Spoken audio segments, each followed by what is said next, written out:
তারা যদি আজকে কেউ একজন বেঁচে থাকতেন, কিংবা তারা যদি বুঝতে পারেন যে তাদের শাহাদাতকে নিয়ে, তাদের লাশকে নিয়ে, তাদের আত্মীয় স্বজনকে নিয়ে যেভাবে আজকে ব্যবসা বাণিজ্য চলছে, রাজনৈতিক ব্যবসা চলছে, তার কোনো অবস্থাতেই তারা মার্জনা করতেন না।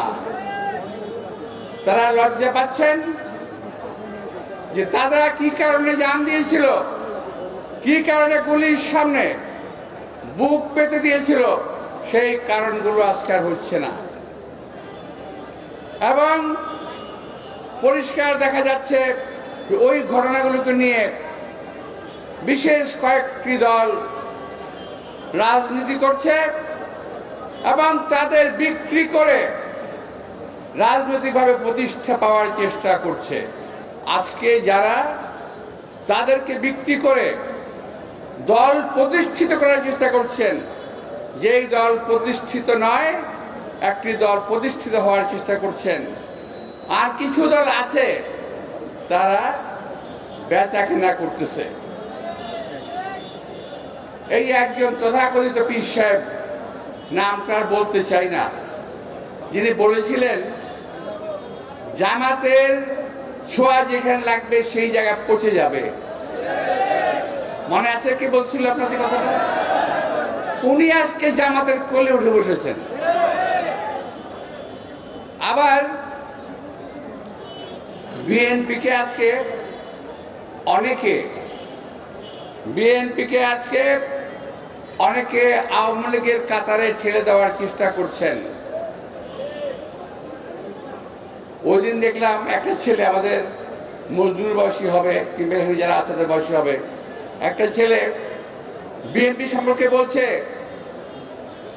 গিনেস বুকে নাকি লেখা থাকবে একটি দল কিভাবে সারা বাংলাদেশ থেকে নিশ্চিহ্ন হয়ে যায়, অর্থাৎ তারা নাকি আমাদেরকে বাংলাদেশ থেকে নিশ্চিহ্ন করে দেবে, এমন ঔদ্ধত্য প্রকাশ করে বক্তব্য রেখেছে। আমি বলবো ভাইরা, দয়া করে জিহ্বায় একটু লাগাম দেন। জিহ্বায় লাগাম দিলে দেশের মানুষের ভালো হবে, আপনাদেরও ভালো হবে, আমাদের ভালো হবে, দেশেরও ভালো হবে। এমন কোনো আজে বাজে কথা বলেন না যে কথা বললে পরে মানুষের রক্তে আগুন ধরে যায়। আমাদের অন্য কোনো দিকে নেওয়ার চেষ্টা করবেন না। আপনার পায়ে পাড়া দিয়ে বিএনপির সঙ্গে ঝগড়া চালিয়ে চেষ্টা করছেন। বিএনপি ঝগড়া করবে না, বিএনপি ঝগড়া করার দল নয়। বিএনপি একটি গণতন্ত্রকামী দল।